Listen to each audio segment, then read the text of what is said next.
ಭಕ್ತಮಾಸ್ಯರೇ ಹಾಗೂ ಭಕ್ತ ಬಂಧುಗಳೇ, ಚಂಡಿ ಬಸವೇಶ್ವರ ಅಂತಂದ್ರೆ ಇಲ್ಲಿ ಚಿಕ್ಕ ಮಕ್ಕಳಿಗೆ ಚಂಡಿ ಹಿಡ್ಕೊಂಡ್ರೆ ಹರಕೆ ಮಾಡ್ಕೋತಾರೆ ಭಕ್ತಮಾಸ್ಯರು. ಹರಕೆ ಮಾಡ್ಕೊಂಡು ಇಲ್ಲಿ ಬಂದು ಹರಕೆನ ತೀರ್ತಾರೆ. ಅದಕ್ಕೆ ಚಂಡಿ ಬಸವೇಶ್ವರ ಅಂತ. ಹಾಗಾಗಿ ಭಕ್ತಮಾಸ್ಯರು ಚಿಕ್ಕ ಮಕ್ಕಳು ಏನೇ ಅವ್ರನ್ನ ನಮಸ್ತ್ರೂ ಮಕ್ಕಳಿಗೆ ಏನೇ ಹೇಳಿದ್ರು ಕೇಳೋದಿಲ್ಲ. ಹಿಡಿದ ಚಂಡಿನ ಹಂಗೇನೆ ಹೇಳ್ತಾ ಇರ್ತಾರೆ. ಸುಮ್ಮನೆ ಯಾರು ಹೇಳಿದ್ರು ಕೇಳಲ್ಲ ಅಂತವ್ರಿಗೆ ಇಲ್ಲಿ ಚಂಡಿ ಬಸವೇಶ್ವರ ಅಂತ ದೇವಸ್ಥಾನ ಇದೆ. ಇಲ್ಲಿ ಹರಕೆ ಮಾಡಿಕೊಂಡು ಇಲ್ಲಿ ಬಂದು ಹರಕೆನ ತೀರಿಸುವಂತ ಒಂದು ಸ್ಥಳ. ಅದಕ್ಕೆ ಚಂಡಿ ಬಸವೇಶ್ವರ.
ಬಸವೇಶ್ವರ ಸ್ವಾಮಿಗೆ ಪಂಚಾಭಿಷೇಕ.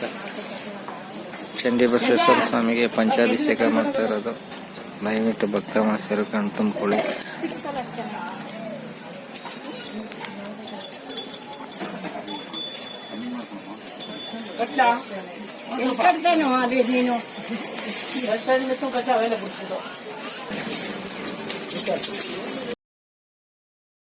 ಭಕ್ತಮಾಸ್ಯರೇ ಹಾಗೂ ಭಕ್ತ ಬಂಧುಗಳೇ, ಚಂಡಿ ಬಸವೇಶ್ವರ ಅಂತಂದ್ರೆ ಇಲ್ಲಿ ಚಿಕ್ಕ ಮಕ್ಕಳಿಗೆ ಚಂಡಿ ಹಿಡ್ಕೊಂಡ್ರೆ ಹರಕೆ ಮಾಡ್ಕೋತಾರೆ ಭಕ್ತಮಾಸ್ಯರು. ಹರಕೆ ಮಾಡ್ಕೊಂಡು ಇಲ್ಲಿ ಬಂದು ಹರಕೆನ ತೀರ್ತಾರೆ. ಅದಕ್ಕೆ ಚಂಡಿ ಬಸವೇಶ್ವರ ಅಂತ. ಹಾಗಾಗಿ ಭಕ್ತಮಾಸ್ಯರು ಚಿಕ್ಕ ಮಕ್ಕಳು ಏನೇ ಅವ್ರನ್ನ ನಮಸ್ತ್ರೂ ಮಕ್ಕಳಿಗೆ ಏನೇ ಹೇಳಿದ್ರು ಕೇಳೋದಿಲ್ಲ. ಹಿಡಿದ ಚಂಡಿನ ಹಂಗೇನೆ ಹೇಳ್ತಾ ಇರ್ತಾರೆ. ಸುಮ್ಮನೆ ಯಾರು ಹೇಳಿದ್ರು ಕೇಳಲ್ಲ ಅಂತವ್ರಿಗೆ ಇಲ್ಲಿ ಚಂಡಿ ಬಸವೇಶ್ವರ ಅಂತ ದೇವಸ್ಥಾನ ಇದೆ. ಇಲ್ಲಿ ಹರಕೆ ಮಾಡಿಕೊಂಡು ಇಲ್ಲಿ ಬಂದು ಹರಕೆನ ತೀರಿಸುವಂತ ಒಂದು ಸ್ಥಳ. ಅದಕ್ಕೆ ಚಂಡಿ ಬಸವೇಶ್ವರ.